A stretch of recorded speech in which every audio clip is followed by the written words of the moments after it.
Hi friends, welcome to Manvasan channel. இன்றைக்கி சூப்பரான ஒரு பாயாச ரெசிபி தாங்க பார்க்க போகிறோம். பாயாசம்னா நம்ம சேமியா அந்த ஜவ்வரிசிலாம் வச்சு செய்கிறது இல்லைங்க, மக்கானா வச்சு நம்ம செய்ய போகிறோங்க. தாமரை விதையை வச்சு நம்ம செய்ய போகிறோம். சூப்பராக இருக்குங்க. நல்லா ஒரு ஹெல்த்தியான ஒரு பாயாசம் கூட. நிறைய ப்ரோட்டீன் இருக்குதுங்க தாமரை விதையில். அதனால் நம்ம இதை எப்படி செய்யலான்னு பார்க்கலாங்க. ஒரு 50 கிராம் தாமரை விதை எடுத்துருக்குறோங்க. இந்த வெறும் வானலில் போட்டு நம்ம வறுத்து எடுத்துக்கலாம்.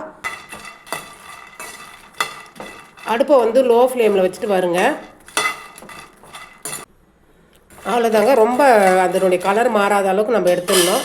இப்போ நீங்கள் கையில் எடுத்து பார்த்தீங்கன்னா அது உடையணுங்க. இது மாதிரி தூள் தூளாக ஆகணும். இந்த மாதிரி டைமில் நம்ம அடுப்பை ஆஃப் பண்ணிடலாங்க. இது ஆறுனதுக்கப்புறம் மிக்ஸி ஜாரில் ஒன்றும் பாதியமாக, அதாவது குறைன்னு நம்ம அரைச்சி எடுத்துன்னு வந்துடணும். இப்போ பார்த்தீங்கன்னா ஒரு 50 கிராம் மக்கானாவுக்கு 1/2 லிட்டர் பால் எடுத்துக்கிறேங்க. 1 லிட்டர் பால் இருந்ததுன்னா நீங்கள் 100 கிராம் மக்கானா எடுத்திங்கன்னா கரெக்டாக இருக்கும். இப்போ கேஸ் ஆன் பண்ணிவிட்டு நல்லா கொதிக்க விட்டுடலாங்க. பால் காயத்துக்குள்ளே நம்ம மக்கானாவை அரைச்சி எடுத்துன்னு வந்துடலாங்க. இப்போ அரைச்சி எடுத்துன்னு வந்துட்டோங்க. பாருங்கள், இந்த மாதிரி கொஞ்சம் கொரப்பாக இருக்கணும். நல்லா பால் கொதிக்குதுங்க. இப்போ இந்த டைமில் நான் கொஞ்சம் பிஸ்தா, கொஞ்சம் பாதாம், கொஞ்சம் முந்திரியை வந்து பொடி பண்ணி வச்சுருக்கேன். அதை சேர்த்துக்கலாம். நீங்கள் இதில் திராட்சை கூட நீங்கள் சேர்த்துக்கலாங்க, அதுவும் நல்லாயிருக்கும். கொஞ்சமாக குங்குமம் உப்பு சேர்த்துக்கிறேங்க. இது ஆப்ஷனல் தான், இல்லைன்னா நீங்கள் பரவாயில்ல, சேர்க்கட்டாலும் நல்லா தான் இருக்கும்.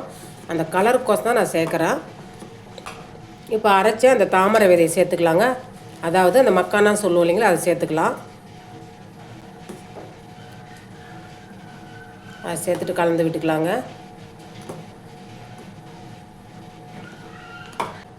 அவ்வளோதாங்க. அந்த மக்கானா நல்லா வெந்துடுது. அந்த தாமரை விதைன்னு சொல்லுவோம் இல்லைங்களா, அது நல்லா வெந்துடுது. ஒரு 5 நிமிஷத்தில் வெந்துடுங்க, ரொம்ப டைம் எடுக்காது.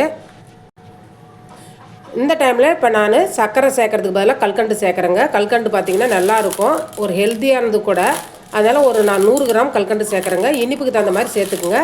இப்போ வந்து நான் ஜாஸ்தியாக கொஞ்சம் இனிப்பு தேவைன்னா 100 கிராம் சேர்க்குறேன். அப்படி சப்போஸ் உங்களுக்கு இனிப்பு கம்மியாக இருந்ததுன்னா 70 கிராம் சேர்த்துங்க. கொஞ்சம் கம்மி பண்ணிட்டு சேர்த்துக்குங்க. அதையும் சேர்த்துட்டு நல்லா கலந்து விட்டுக்கலாங்க.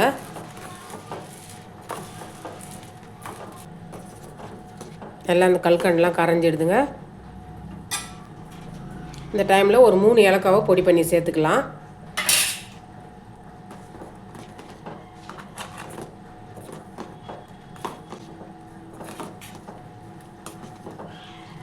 இது நம்ம இப்போ பார்க்குறது தண்ணியாக தாங்க இருக்கும். ஆறுனதுக்கப்புறம் நல்லா கெட்டிப்படும்.